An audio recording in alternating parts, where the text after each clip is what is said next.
Kasayan, may problema na ba ang inyong light coil? Ito siya kasayan. Oh. Tuturo ko sa inyo kasayan kung paano malalaman ang sira na inyong light coil. Sa mga primary type lang to kasayan ha. Ito siya kasayan ha. Lalagay nyo lang sa negative. Ito sa kabila.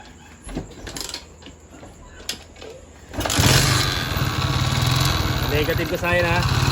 Lalagay sa negative. Hanapin nyo lang sa stator yung dilaw at yung puti. Ito siya kasayan.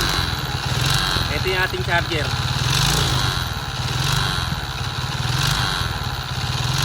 Ito naman yung light coil.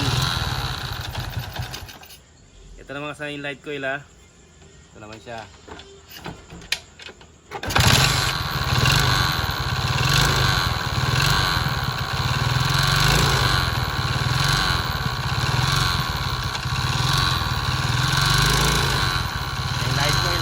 Ito yung charging.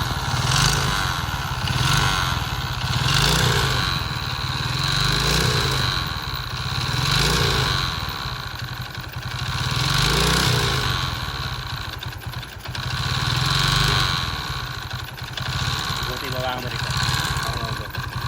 Ito. Kabila. Ito kasayan o. Dapat kasayan, mahina siya oh. Kaya yung ilaw, mahina yan ha. O, tingnan nyo yung ilaw nito. Pakita mo yung ilaw sa harapan. Yung ilaw sa harapan. Makapuntan. Malakas, mahina. Mahina. Ito sa gitna, sa loob. Yan, malakas, mahina. Kasayan. Ibig sabihin kasayan, ang sira ng motor, etong light coil. Ito kasayan yung light coil. Oh. Ito yung kulay dilaw. Ito yung light coil. Ito naman yung charger, yung kulay puti. Ngayon kasayan, ang sira sa kanya, yung light coil. Kahit meron pa siyang ilaw pero dahil mahina na siya, hindi na siya makakapagbigay ng liwanag. Ngayon kasi pagka nagtanong ka nito, ang gagawin dito para mabuo yung light coil, magpapalit ka ng stator. Kasi kasama sa light coil yung stator. Ngayon kasi ituturo ko sa inyo ng walang gastos kung paano ang gagawin nyo, kung na gagana ng mas malinaw ang inyong headlight, taillight, tsaka yung park light. Ganito kasayan yan. Ang gagawin natin dito kasayan, magiging automatic battery operated siya. Ito siya ha, diretsuin nyo lang yung yung light coil nyo. Simple lang to kasayan, walang gastos to. Tapos matututo na rin kayo dito kasayan kung paano mag battery operated, na pwede nyong gamitin pagka kayo mag power up lines. Ito na siya. Sa mga magpa-power up ng Rusi Racing. Sa susunod kasayan, pa-power up natin to. Ganito lang gagawin nyo kasayan. Pwede nyo hugutin siya ha. Hugutin kung gusto nyo na hindi na kayo magputol. Huhugutin nyo lang ito. Kaya lang medyo luma na to. Mahirap ng mahirap ng tanggalin. Kaya dito lang tayo sa taas. Sa taas na lang tayo magtatanggal. Pwede rin naman dito sa baba. Sa baba tayo magtatanggal ng dito, pwede dito ha. Light coil yung kulay dilaw. Sa lahat ng klase ng motor to, primary type. Primary type na motor. Ang ating wire stripper. Kung saan kasi siyempre pag matagal na yung motor, medyo makunat na yung kanyang wire.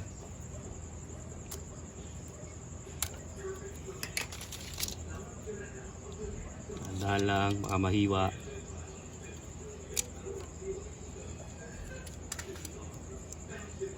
Double purpose ang marutunan nyo dito kasayan.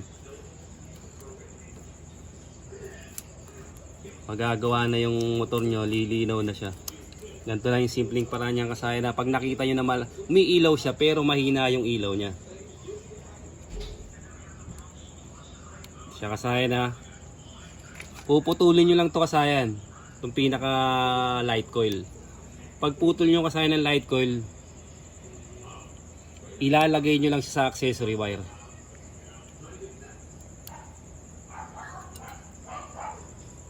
XRM 110, Wave 100, parehas lang. Ngayon kasi hindi tayo kukuha ng accessory wire. Dito, lipat ka sa kabila.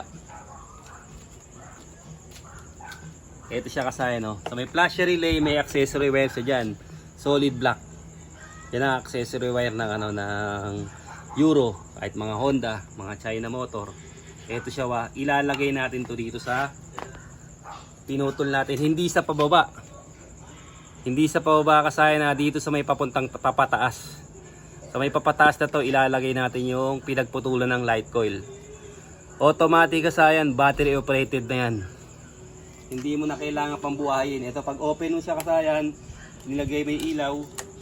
Automatic kasayan, ayan na ang ilaw niya ngayon. Ano ang malakas, yung kanina o yung ngayon? O, tingnan mo ngayon yung sa yung sa puwitan. Ayan na yun sa puwitan ngayon. Tapos tingnan mo ngayon sa gitna, nakikita na ba nila yung sa may gitna? Kita na ta. Ganoon lang kasayan yung pagbabati operated.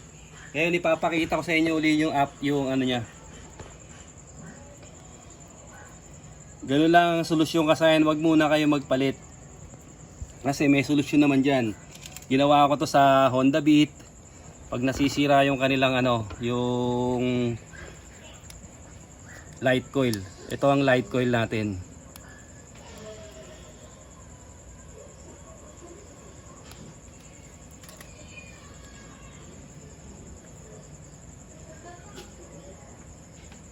Yan siya kasayan na. Tingnan nyo kasayan. Hindi na uli siya gagana kasayan na. Ito ha. Ayan. Naka stator drive na uli siya.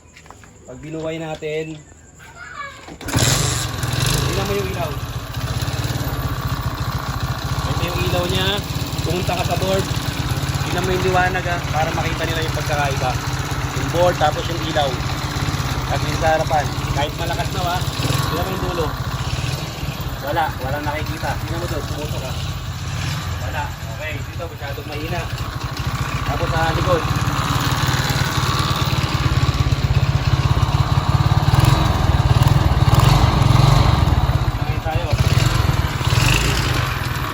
Sa kasayan na hindi kita tutok na. Hindi nakikita ha. Ito na.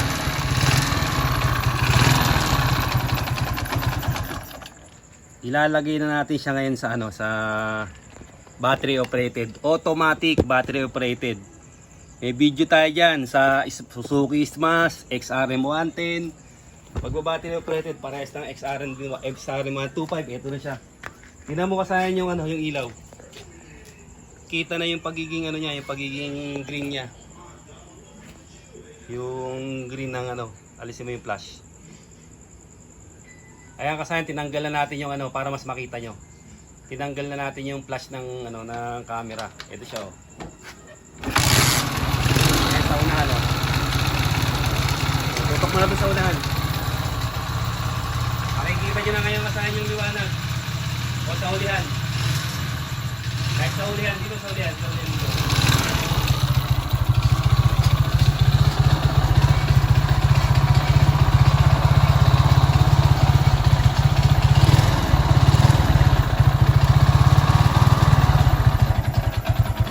Kahit mamatay na yung kasayan, battery operated na yung kasayan ha. Tandaan nyo kasayan, ito, naka-disconnect na yung kasayan. Walang magiging problema sa yung kasayan, walang magiging problema sa kanyang charging. Okay lang yung naka-battery operated na yan kasi buo naman yung charger niya. Yan lang kasayan na yung solusyon sa mga sirang light coil. Huwag kayong magpapalit ng stator. I-battery operated nyo lang siya katulad nito. Hanggang dito lang mga kasayan. Salamat sa panonood.